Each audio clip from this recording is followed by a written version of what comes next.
Welcome to our channel Broadway Academy. Hello दोस्तों, मैं दीपक यादव आप सभी का ब्रॉडवे एकेडमी के यूट्यूब चैनल पर स्वागत करता हूं। आइए आज जो हम इसमें पढ़ने वाले हैं अपने अंतस्थ व्यंजनों के बारे में पढ़ने वाले हैं, ठीक है। क्योंकि हमने इससे पहली वीडियो में देख लिया होगा ज़रूर कि वो हमने वहाँ पर अपने अंतस्थ व्यंजनों को कंप्लीट कर लिया था, ठीक है ना। तो अंतस्थ व्यंजनों के बाद में जो कहानी शुरू होती है तो अपने उष्म या संघर्षी व्यंजनों की कहानी शुरू होती है। किसकी? उष्म या संघर्षी व्यंजन, ठीक है बेटा। उष्म या संघर्षी व्यंजन, ठीक है। जिनके दो नाम हैं और क्यों इनको उष्म कहा जाता है या क्यों इनको संघर्षी कहा जाता है, वही इनकी क्या बन जाएगी? परिभाषा बन जाएगी। इनकी संख्या पूछी जाती है तो आंसर आप लगा देंगे भाई 4 होती है। उसमें या संघर्षी की संख्या कितनी होती है? 4 होती है, ठीक है।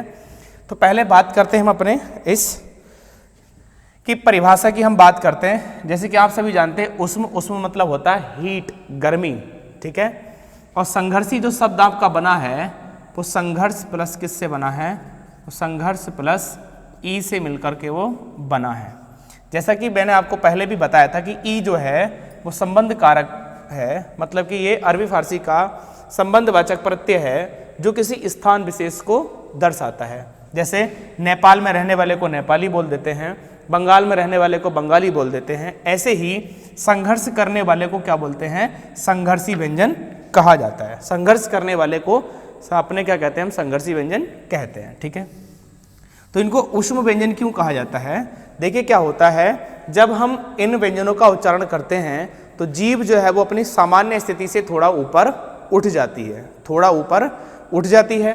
और जब जीभ सामान्य स्थिति से थोड़ा ऊपर उठ जाती है तो जो वायु फेफड़ों से निकल के आती है उसको निकलने के लिए जगह कम पड़ जाती है। जगह क्या पड़ जाती है?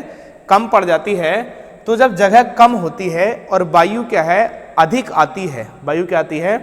अधिक आती है, तो वो रगड़ खाकर या घर्षण के कारण वो बाहर निकलती है। उस घर्षण से या उस रगड़ से क्या पैदा होती है? उष्म पैदा होती है, गर्मी पैदा होती है। इसलिए उन व्यंजनों को क्या कहा जाता है? उष्म व्यंजन कहा जाता है, ठीक। बात आती है संघर्षी व्यंजन क्यों कहते हैं? क्योंकि जब वायु बाहर निकलेगी तो वायु को बाहर निकलने में संघर्ष करना पड़ेगा, मेहनत करनी पड़ेगी, इसलिए हम उनको क्या कहते हैं? संघर्षी व्यंजन कहते हैं। सीधी सी परिभाषा बनेगी कि जिन व्यंजनों के उच्चारण में वायु फेफड़ों से निकलकर मुख के किसी विशेष भाग में घर्षण या रगड़ खाकर उष्मा पैदा करने के बाद बाहर निकलती है, उन्हें उष्म या संघर्षी व्यंजन कहा जाता है, ठीक है। बात आती है इनकी संख्या की भी, कितने होते हैं? तो इनकी जो संख्या होती है वो 4 होती है। कितनी होती है इनकी संख्या? 4 होती है। तो उष्म या संघर्षी व्यंजन कितने होते हैं? 4 होते हैं। वो उष्म व्यंजन भी पूछ सकता है और वो केवल संघर्षी व्यंजन भी हमसे पूछ सकता है, ठीक है। तो हम जानते हैं, देखो इस 4 को हम यहाँ लिख लेते हैं। वो 4 जो होते हैं वो अपने कौन कौन से होते हैं, आइए चर्चा करते हैं, ठीक है। सावधानी के साथ बने रहिए हमारे साथ और देखते रहिए ब्रॉडवे एकेडमी ठाकुर द्वारा। तो ये जो है अपना 4 जो आते हैं, इसमें एक अपने ये वाला से आता है, एक ये वाला से आता है और एक ये वाला से आता है और एक अपना इसमें है आता है। तो ये जो 4 व्यंजन है इनका क्रम भी याद रखना, से और ये है। तो ये जो अपने 4 व्यंजन हैं तो ये अपने कहलाते हैं उष्म या संघर्षी कहलाते हैं। उसके बाद अगर मैं इनके उच्चारण स्थान की अगर आपसे चर्चा करूं, भाई इनका उच्चारण स्थान बताइए क्या होता है ना। क्वेश्चन देखो कहीं से भी आ सकता है। मैं आपको 0 से हीरो लेवल तक पढ़ाऊंगा, कोई भी चीज़ बच के नहीं जाएगी। एक बार पढ़ने के बाद जरूर बताइएगा कि आपको कैसा लगा, किसी भी माध्यम से आप बता सकते हैं, ठीक है। तो उच्चारण स्थान की अगर हम बात करेंगे, भी से का उच्चारण स्थान क्या होता है? तो इस से का उच्चारण स्थान होता है तालु। क्या होता है? तालु होता है। इस वाले से के उच्चारण स्थान की बात करें तो इस वाले से का उच्चारण स्थान होता है मूर्धा होता है। इस वाले से के उच्चारण स्थान की बात करें तो ये वत्सर्य होता है। क्या होता है? वर्तस्य होता है। क्या होता है बेटा? ये वर्तस्य होता है, ठीक। वर्तस्य की कहानी पीछे भी हमने पढ़ी थी। तो वर्तस्य का मतलब होता है दंत मूल। क्या होता है? दंत मूल, जो अपने दांतों का जो मूल होता है। अब दांतों का मूल मतलब जड़ क्या होता है? मसूड़ा होता है। क्या होता है? वो मसूड़ा होता है, ठीक है। दंतमूल मतलब मसूड़ा, ठीक है। तो यहां तक बात आपकी समझ में आ गई। है की अगर हम बात करें भाई, है का उच्चारण स्थान क्या होता है, तो है का उच्चारण स्थान ये अपना एक स्वर यंत्र जो होता है ना, सो स्वरों को जहाँ से स्वर उच्चरित होते हैं तो ये वहीं से उच्चरित होता है स्वर यंत्र से, तो इसलिए हमको इसको स्वर तंत्रीय बोल देते हैं। क्या बोल देते हैं? स्वर तंत्रीय बोल देते हैं। लेकिन स्वर तंत्रीय के साथ साथ आप इसको याद रखेंगे कि इसका जो उच्चारण स्थान होता है वो कंठ होता है। क्या होता है इसका उच्चारण स्थान? कंठ होता है। ठीक है, इतनी बात जरूर आप याद रखेंगे। ठीक, चलिए अब ये तो बात होगी कि कौन कौन से उसमें संघर्षी होते हैं, उनका उच्चारण स्थान क्या होता है, ये हमने पढ़ लिया। अब बात करते हैं इनमें से हम अघोष सहघोष निकालने की कोशिश करेंगे और अल्प प्राण और महाप्राण निकालने की कोशिश करेंगे। ठीक है, हम इन्हीं व्यंजनों को बांटते हैं। अब तो इन्हीं व्यंजनों को अगर हम बांटें तो ये जो अपने 3 व्यंजन होते हैं, ये वाले जो 3 व्यंजन होते हैं, पहले हम इनकी बात करते हैं। पहले हम तीनों सह की बात करते हैं जो एक ही परिवार में आते हैं, लेकिन इन तीनों का उच्चारण स्थान क्या होता है? अलग होता है। तीनों का उच्चारण स्थान क्या होता है? अलग। इसको तालव्य सह बोलते हैं, इसको मूर्धन्य सह बोलते हैं और इसको वर्तस्सीय दंतमूल बोलते हैं। ठीक, अगर हम बात करेंगे इसको, अगर हम इसकी बात करें कि भाई ये बताइए कि ये प्राणत्व के आधार पर या हम कह सकते हैं घोष के आधार पर किस प्रकार के अपने व्यंजन होते हैं। तो देखो, पहले मैं ऊपर जो लिखने वाला हूँ वो प्राणत्व के आधार पर लिखने वाला हूँ। तो प्राणत्व के आधार पर ये जो व्यंजन होते हैं ये आपके महाप्राण व्यंजन होते हैं। ये तीनों क्या होते हैं? तीनों से महाप्राण में काउंट होते हैं। अब आप खुद सोचो, जब ये महाप्राण होते हैं, वायु अधिक आती है, तो अधिक होने के कारण उस पर क्या होगा? वो थोड़ा भार होगा, और भार जब होगा तो वहाँ से कंपन बिल्कुल गायब हो जाएगा, और कंपन जब गायब हो जाएगा तो ये बन जाएंगे आपके अघोष। कौन से बन जाएंगे? ये अघोष व्यंजन ये बन जाने हैं। ठीक है, तो हम कह सकते हैं ये जो तीनों सह होते हैं वो महाप्राण व्यंजन होते हैं। प्राणत्व के आधार पर महाप्राण व्यंजन होते हैं और घोषत्व के आधार पर ये अपने अघोष व्यंजन होते हैं। मतलब इन तीनों सह के उच्चारण में ना तो घोष होता है ना, घोष नहीं होता है, और इन तीनों व्यंजनों के उच्चारण में वायु भी अधिक खर्च होती है। और जब वायु अधिक होती है और जगह कम रह जाती है, वायु अधिक होती है, फेफड़ों से आती वायु अधिक होती है और जीभ सामान्य से थोड़ी ऊपर स्थिति में उठी रहती है, तो जगह कम रह जाती है। और जब जगह कम रह जाती है तो आप भी जानते हैं जहाँ जगह कम होती है तो उसमें घर्षण होता है। जब निकलते बढ़ते हैं तो वहाँ पे घर्षण मतलब रगड़ पड़ती है, और जब रगड़ पड़ती है तो वहाँ पे गर्मी ऊष्मा पैदा होती है, इसलिए इनको उष्म या संघर्षी व्यंजन कहा जाता है। ठीक है, तो यहां तक की बात क्लियर हुई तीनों से की कि तीनों से महाप्राण है और तीनों से अघोष है। अब बात करते हैं किसकी? भी हम है की बात करते हैं। किसकी बात करते हैं? है की। तो पहले अगर हम है को अगर देखेंगे कि भाई ये बताइए कि प्राणत्व के आधार पर जो है वो कैसा है, तो प्राणत्व के आधार पर है कैसा है? महाप्राण है। कैसा है? ये महाप्राण है। ठीक है, लेकिन क्या होता है, ये अपने स्वरों के साथ उच्चरित होता है। जहां से स्वर उच्चरित होते हैं ना, ये भी उसी यंत्र से उच्चरित होता है। ठीक है, तो कि अब जानते हैं हम कि भाई जो सभी स्वर होते हैं, तो सभी स्वर अपने क्या होते हैं? वो सहघोष होते हैं। इसलिए जो अपना ये है होता है वो सहघोष होता है, और सहघोष को ही हम कहते हैं घोष व्यंजन। ठीक है, सहघोष या घोष होता है। ठीक है, तो इतनी बात क्लियर हुई आपकी। लेकिन आप देखते हैं कि भी कभी कभी परीक्षा में काकल्य चीज नाम की एक व्यंजन पूछ लेता है कभी कभी कि भी काकल्य व्यंजन कौन सा होता है। तो अगर हम यहाँ से देखेंगे तो ये जो है होता है, तो जब इसका उच्चारण होता है ना, तो काकल से भी वायु टकरा के आती है। मुख के अंदर ही एक भाग होता है काकल, तो वहां से टकराने के कारण ये क्या बन जाता है? आपका एक काकल्य बन जाता है। क्या बन जाता है? ये काकल्य व्यंजन बन जाता है। और वो काकल्य व्यंजन एक विशेष प्रकार का बोध कराता है। वो काकल्य व्यंजन एक विशेष प्रकार का बोध कराता है, इसलिए हम इसको बोध वर्ण भी कहते हैं। क्या कहते हैं इसे? हम बोध वर्ण भी कहते हैं। बोलो, यहां तक बात क्लियर हुई कि नहीं? जल्दी से बताइए कि आपका अल्प प्राण, महाप्राण, अघोष, सहघोष सारी बातें क्लियर हो गई या नहीं हुई भाई? है ना, सारी बातें क्लियर अपनी हो गई हैं इसमें। ठीक, चलिए यहां तक कोई किसी को डाउट हो सके तो आप पूछ सकते हैं, है ना। कमेंट सेक्शन आपके लिए ओपन है, तो इसलिए ज़रूर बताइएगा और हमारी वीडियो को ज़्यादा से ज़्यादा प्यार दीजिएगा, ज़्यादा से ज़्यादा शेयर करिएगा और अपने मित्रों में, दोस्तों में, जहाँ भी आपको जो भी मिले, जो पढ़ने वाले लोग हैं, जो कामयाब चीज़ें पढ़ना चाहते हैं, ठीक है, जो ये चाहते हैं कि हमें चाहिए एक ऐसा डाटा जो बिल्कुल जड़ से निकलता हुआ आए, और वो तो उनको आप हमारी वीडियो प्रेफर करिएगा। और और बताइएगा कि आप यहाँ से इनसे पढ़िएगा, ये बहुत अच्छा पढ़ाते हैं, और आप मेहनत करके पढ़िएगा और हमारे साथ मेहनत करिएगा, और आपको रिजल्ट ना मिले तब आप बताइएगा। बिल्कुल ईमानदारी के साथ आप देखते रहिए ब्रॉडवे एकेडमी ठाकुर द्वारा। बोलिए उसमें संघर्षी व्यंजन की बात क्लियर हुई या नहीं हुई? ठीक है, इतने क्वेश्चन भाई इनसे बन सकते हैं, सारी बातें मैंने आपको बता दी हैं। ये तालव्य हो गया, ये मूर्धन्य हो गया, वर्तस्य हो गया, दंतमूल मशूड़ा हो गया ना, ये कंठीय हो जाएगा या स्वर तंत्रीय आ जाता है। ये है जो होता है वो महाप्राण होता है, सैघोष होता है, और है क्या होता है काकल्य व्यंजन होता है क्या होता है अपना बोधवर्ण होता है। तीनों से महाप्राण होते हैं, तीनों से एघोष होते हैं। यहाँ तक की कहानी आज अपनी ये कंप्लीट हुई। जल्दी से बोलिए किस किस को समझ में नहीं आया। मानता हूँ, आशा करता हूँ कि भाई आप सभी को समझ में आया होगा, आप मेहनत से पढ़ रहे होंगे। चलिए उसके बाद चलते हैं आगे। ठीक है, देखते हैं भाई इसके आगे क्या आता है।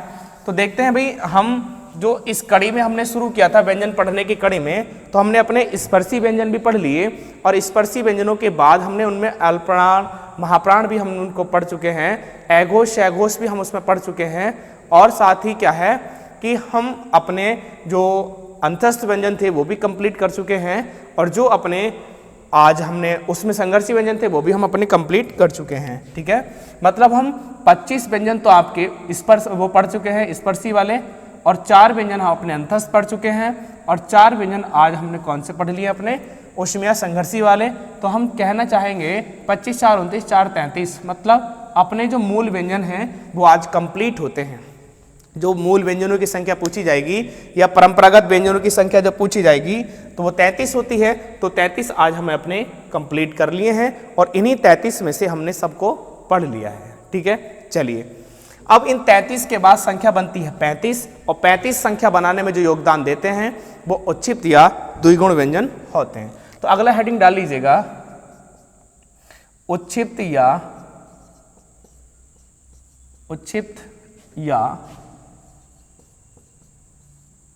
द्विगुण व्यंजन,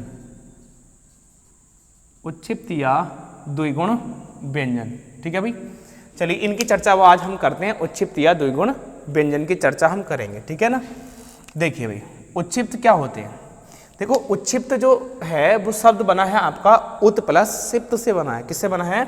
उत प्लस सिप्त से बना हुआ शब्द है, और उत का मतलब होता है ऊपर उठना, और सिप्त का मतलब होता है झटके से नीचे आना। ठीक है, जैसे आपने देखा होगा कि जो अपने वो वाले व्यंजन होते हैं जो क्या बोलते हैं, हाँ उच्छिप्ती होते हैं ना, उच्छिप्त होते हैं, और उच्छिप्त की तरह से एक रे होता है। तो रे के उच्चारण में जीभ पहले ऊपर उठती है और वो तालु से स्पर्श करती है, और उसके बाद झटके से नीचे आती है। उसी की सेम कैटेगरी में आते हैं आपके उच्छिप्त। लेकिन क्या होता है, उच्छिप्त में जब इनके उच्चारण में जब जीभ ऊपर उठती है तो वो तालु से स्पर्श ना करके वो मूर्धा से स्पर्श करती है। किससे स्पर्श करती है? वो मूर्धा से स्पर्श करती है, फिर जीभ झटके से नीचे आती है। ठीक, तो परिभाषा सेम बनेगी कि भी जिन व्यंजनों के उच्चारण में जीभ पहले ऊपर उठती है, मूर्धा का स्पर्श करती है, और उसके बाद झटके से नीचे आती है, उन्हें हम क्या कहते हैं? उच्छिप्त व्यंजन कहते हैं। उसके बाद आती भी द्विगुण व्यंजन क्यों कहा जाता है? क्योंकि ये उच्छिप्त की कैटेगरी में आते हैं, और आपने देखा होगा कि ये आपके स्पर्शी व्यंजनों की कैटेगरी में भी आते हैं। तो इसलिए क्या है, इनमें 2 गुण होते हैं, और 2 गुण होने के कारण इनको हम कौन से व्यंजन कहते हैं? इन्हें हम द्विगुण व्यंजन भी कहते हैं। इनकी संख्या कितनी होती है, ये कौन कौन से होते हैं? तो देखो उच्छिप्त या द्विगुण की जो संख्या होती है वो 2 होती है, और 2 वो कौन कौन से होते हैं तो हम देखते हैं कौन कौन से 2 होते हैं। तो देखो एक तो होता है अपना ये, ठीक है, एक तो होता है अपना इसमें ये व्यंजन होता है, ठीक है, ये वाला व्यंजन होता है ये, ठीक है। दूसरा जो होता है दूसरा व्यंजन, तो वो अपना ये वाला व्यंजन होता है ये 2 व्यंजन अपने क्या कहलाते हैं? उच्छिप्त या ये द्विगुण व्यंजन कहलाते हैं, ठीक है। अगली बात, अगर हम देखें इन दोनों को, तो ये दोनों हिंदी ने विकसित किए हैं। इन दोनों का संस्कृत भाषा में कहीं से लेके कहीं तक भी कोई प्रयोग नहीं हुआ है, तो हिंदी ने विकसित किए हैं, इसलिए हिंदी की नवविकसित ध्वनि भी कहलाती है। हिंदी की नवविकसित ध्वनि कहलाती हैं ये दोनों। इनका प्रयोग संस्कृत में कहीं से कहीं तक भी नहीं किया गया है, ठीक है। अगली बात जो है, अगली बात ये आती है कि इन दोनों का, अब इन दोनों से कोई शब्द नहीं बनता, इन दोनों से कोई शब्द शुरू नहीं होता। जब इन दोनों से कोई शब्द शुरू नहीं होता तो इनकी स्थिति शब्दकोश में भी इन्हें काउंट नहीं करते हैं। तो इन दोनों की स्थिति पहले आप लिख लीजिएगा, दोनों की स्थिति क्या क्या है। तो दोनों की स्थिति ये है कि भाई इन दोनों का संस्कृत भाषा में कोई प्रयोग नहीं हुआ है, संस्कृत भाषा में कोई प्रयोग इसमें नहीं हुआ है, और ये नव विकसित ध्वनि कहलाती हैं। कौन सी ध्वनि कहलाती हैं? ये नव विकसित ध्वनि कहलाती हैं और हिंदी ने विकसित की हैं। तीसरी बात यह है कि इनका शब्दकोश में कोई स्थान नहीं है, क्योंकि इनसे कोई शब्द ही नहीं बनता। जब इनसे कोई शब्द ही नहीं बनता तो ये शब्द के प्रारंभ में भी नहीं आएंगे और वहाँ पर इनका शब्दकोश में भी कोई स्थिति देखने को हमें नहीं मिलती है।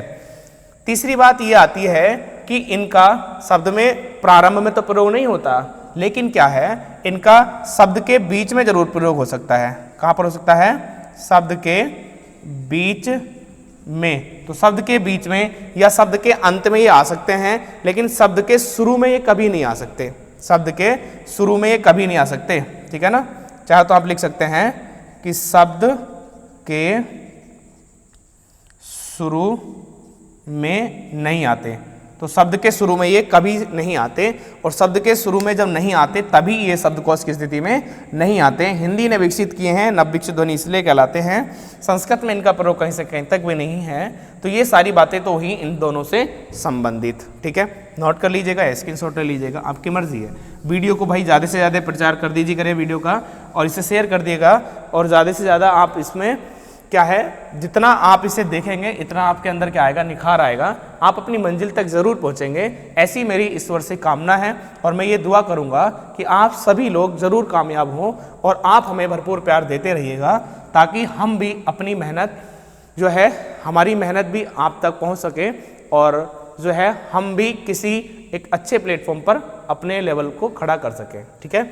चलिए, अब बात आती है कि भी इनमें से कौन सा एघोष है, कौन सा सैघोष है, कौन सा अल्पप्राण है, कौन सा महाप्राण है, कौन इसका उच्चारण स्थान क्या है, किस वर्ग में आते हैं, ये सारी चीज़ें मैटर करती हैं। तो ये सारी चीज़ें मैटर करती हैं, तो पहले हम जानते हैं कि किस वर्ग से जुड़े हुए हैं। तो अगर हम बात करेंगे इनके बेटा वर्ग की बात करेंगे, भाई ये किस वर्ग में आते हैं, तो ये भी आपका ट वर्ग में आता है। किस वर्ग में आते हैं? ये ट वर्ग में आते हैं। और ये भी किस में आता है आपका? ये भी आपका ट वर्ग में ही आता है। दोनों ट वर्ग में ही आते हैं, ठीक है।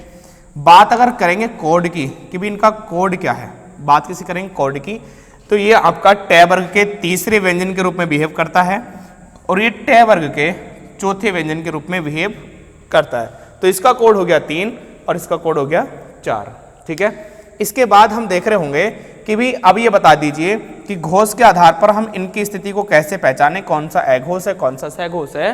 तो हम देख रहे होंगे कि जो 3 कोड है एघोष में आता है कि सैघोष में आता है, तो आप बता रहे होंगे कि ये कोड तो आपका सैघोष में आता है। किस में आता है? सैघोष में आता है, और सैघोष को ही हम क्या नाम देते हैं? घोष नाम देते हैं, ठीक। अब आप कह रहे हैं जी 4 कोड जो है, ये 4 कोड भी तो किस में आता है? 4 कोड भी अपना सैघोष में ही आता है। किस में आता है? सैघोष में आता है, और सैघोष का दूसरा नाम ही क्या है?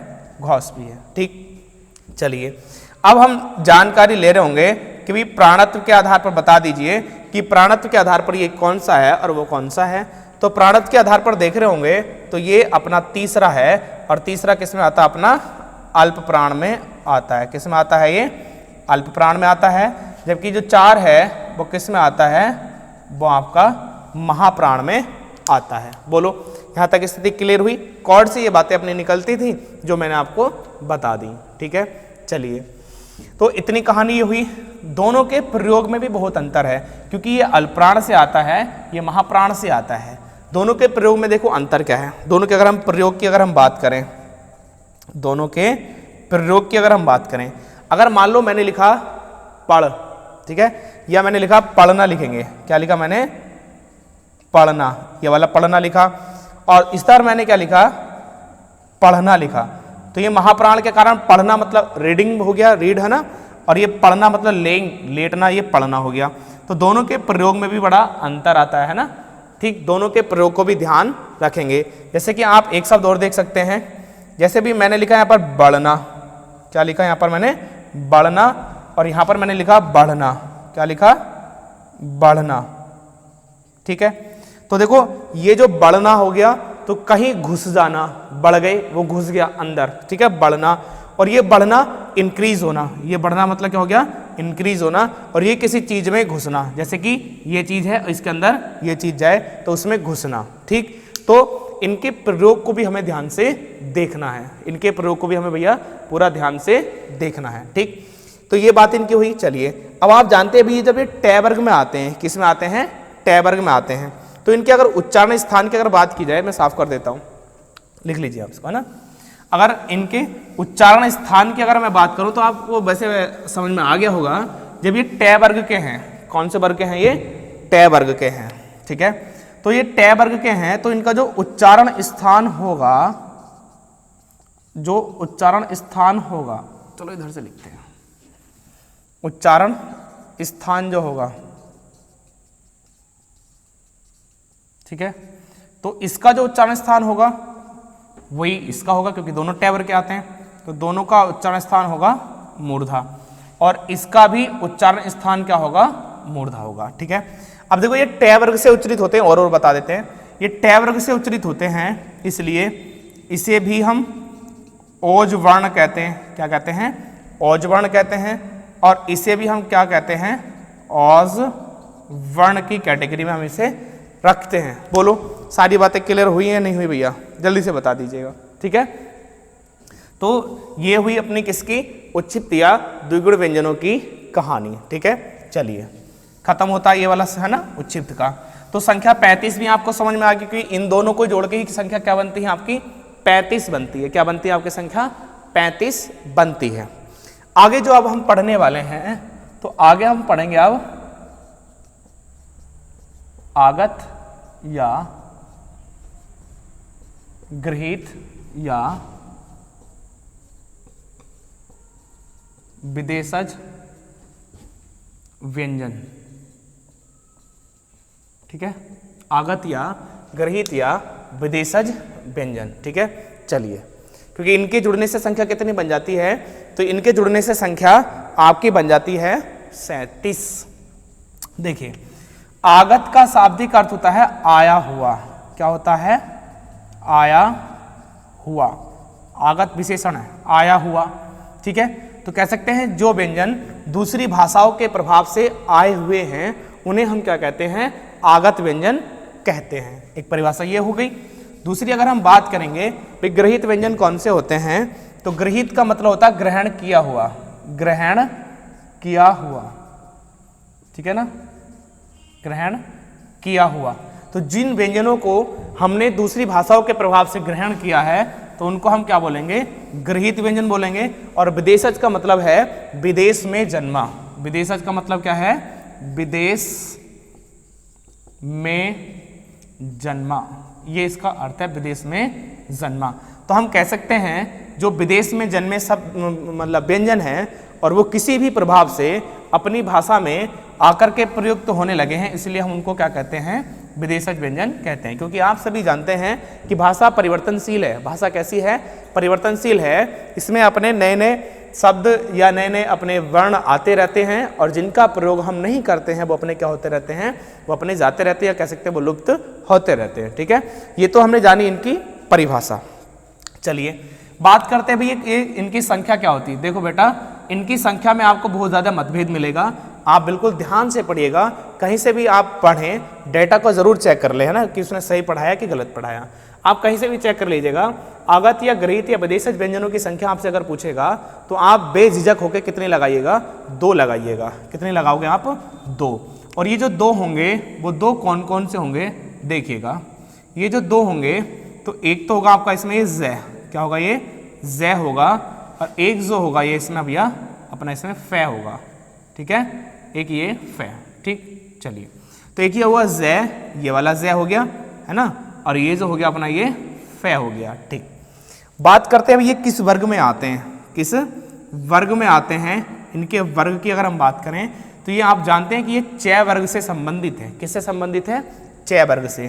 तो ये जो आपका आता है तो ये आपका चै वर्ग में आता है, जबकि ये जो आता है तो ये आपका पै वर्ग में आता है। ठीक है, किस वर्ग में आता है, ये आपका पै वर्ग में आता है। ठीक, बात करेंगे भैया उच्चारण स्थान की, शॉर्ट में लिख देता हूं, उच्चारण स्थान, है ना। उच्चारण स्थान की अगर हम बात करें तो बेटा च वर्ग में आता है तो उच्चारण स्थान क्या होगा, तालु होगा। पै वर्ग में आता है तो उच्चारण स्थान क्या होगा, औष्ठ होगा। उच्चारण स्थान क्या होगा, औष्ठ होगा। बोलो यहाँ तक की बात क्लियर हुई या नहीं हुई भाई, जल्दी बता दीजिए, है ना।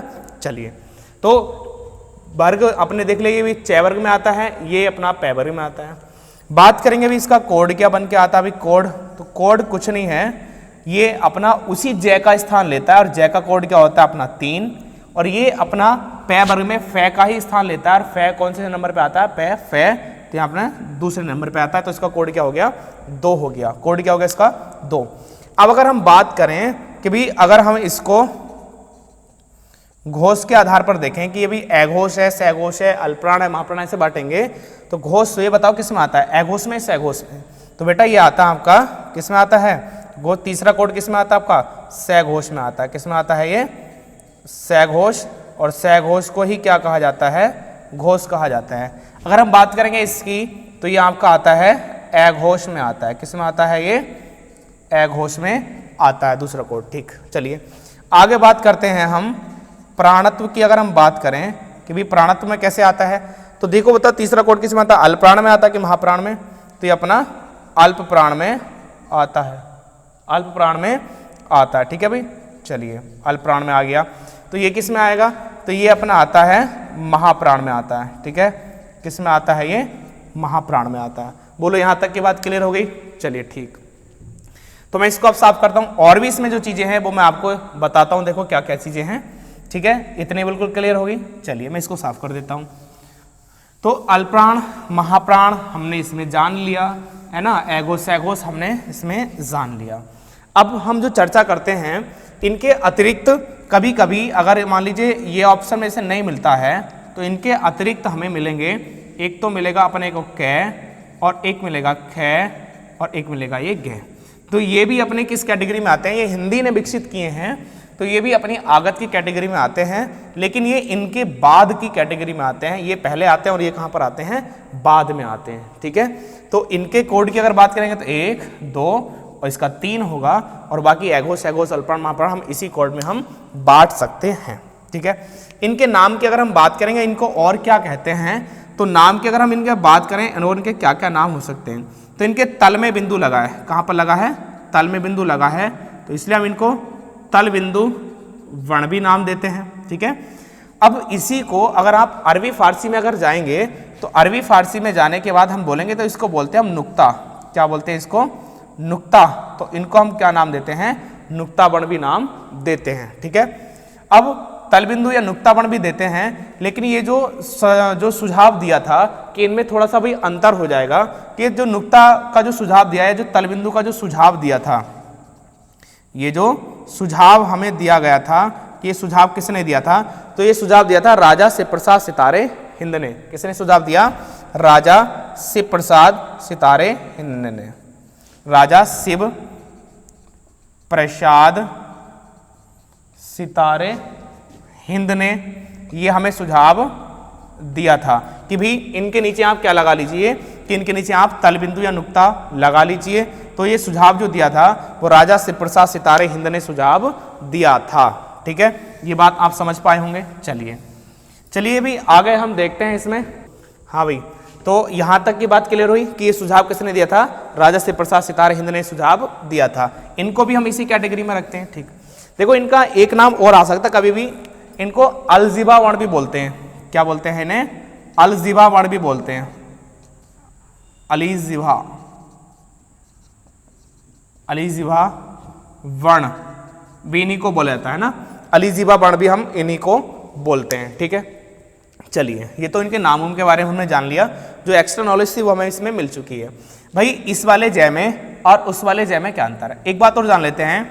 इन दोनों का जो सोर्स है, मतलब ये जो है वो किस भाषा के प्रभाव से आए हैं, तो इन पर जो प्रभाव है वो अरबी और फारसी भाषा का प्रभाव है। कौन सी, अरबी और फारसी भाषा के प्रभाव से हमें देखने को मिले हैं। ठीक है ना, अरबी और फारसी भाषा के प्रभाव से हमें देखने को ये मिले हैं, ये बात हमने इसमें जान ली है। ठीक है, अब देखिए क्या है भैया, ये जो जय है, इस जय और ये जो ज है इस वाले ज में क्या अंतर है। तो बेटा ये तो बोलेगा ज, ये क्या बोलेगा ज बोलेगा, घर्षण ज्यादा होगा। क्या होगा, ये घर्षण ज्यादा होगा, लेकिन ये वाला जो ज होगा यहाँ पर घर्षण कम होगा। तो पॉइंट नोट करके आपको याद रखना है कि जैसा आप जान रहे होंगे कि इसका कोड मैंने आपको क्या बताया था 3, और ये 3 कोड किस में आया था, आपका अल्पप्राण में आया था। लेकिन अल्पप्राण में तो जो आएगा तो ये अल्पप्राण में ही, लेकिन अगर इसको और थोड़ा डीप जाकर अगर उसने दे दिया तो ये वाला ज आएगा अल्पप्राण में, और ये वाला जो ज होगा वो आएगा आपका महाप्राण में। क्यों? क्योंकि इसमें वायु ज्यादा खर्च होगी। कैसे? ये ज ना बोलकर ये बोलेगा ज। क्या बोलेगा ये ज बोलेगा ज। ठीक है, ये क्या बोलेगा ज बोलेगा। ठीक है, चलिए इसके साथ साथ और भी हम चीजों को याद रखते हैं। ये अब इसमें संघर्ष के साथ भी वायु आएगी, जब महाप्राण है तो संघर्ष के साथ वायु आएगी, तो इसलिए इनको ना कभी कभी नाम दे देते हैं स्पर्श संघर्षी का नाम वो दे देते हैं। किसका नाम दे देते हैं? स्पर्श संघर्षी का नाम दे देते हैं। लेकिन इस स्पर्श संघर्षी में जो व्यंजन आता है वो कै को छोड़कर, तो इसमें हम जान देंगे ख और ग और ज और अपना ये फ, ये 4 वर्ण काउंट होते हैं। लेकिन ये दूसरे नंबर पे स्पर्श संघर्षी काउंट होते हैं। पहले नंबर पे जो स्पर्श संघर्षी काउंट होता है वो आपका च वर्ण होता है। वो कौन सा होता है? च वर्ग। च वर्ग भी तो स्पर्श संघर्षी होता है। तो अगर स्पर्श संघर्षी पूछा है और च वर्ग का कोई व्यंजन उसमें नहीं दिया गया है, तब हम यहाँ पर उसको ये ऑप्शन बिल्कुल टिक कर रहे होंगे और ये आंसर बिल्कुल अपना क्या जाएगा, सटीक जाने वाला होगा, है ना। चलिए ये बात हमने इनके बारे में जान ली। आगे बात करते हैं कि भाई ये वाला जो ज है और ये वाला जो ज है, इनके उच्चारण में क्या अंतर है। तो देख लीजिएगा, जैसे कि मान लीजिए अपनी ये स्वरतंत्री है और इसमें भी हमने मान लीजिए कि भी अपनी क्या है, स्वरतंत्री है। ठीक है, अब ये वाले जो ज का उच्चारण स्थान अगर मान लो वो यहाँ से हुआ है, ठीक है ना, तो इस वाले ज के उच्चारण में होता क्या है, वायु थोड़ा नीचे से खिंच के जाती है, वायु थोड़ा नीचे से खिंच के जाती है, जबकि इस वाले ज के उच्चारण में वायु थोड़ा ऊपर से उठ जाती है, वायु थोड़ा ऊपर से उठती है। जैसे कि श्वास नली अपनी होगी जहां से अपने वर्ण उच्चरित होते हैं, जिसको हम स्वर तंत्री बोलते हैं, स्वर यंत्र बोलते हैं। तो ये वाला जो ज है, तो इसके उच्चारण में वायु नीचे से जाती है, मतलब वायु ज्यादा जाएगी, इसलिए वो महाप्राण की कैटेगरी में भी काउंट होता है। और इसके उच्चारण में वायु थोड़ा ऊपर से जाती है, तो वायु थोड़ा कम जाएगी, और कम जाने के कारण ये क्या बन जाता है, अल्पप्राण बन जाता है। ये दोनों में क्या हो जाता है, यहाँ पर अंतर देखने को मिलता है। जल्दी से बताइएगा, क्यों भाई, यहाँ तक की बात क्लियर होगी या नहीं होगी।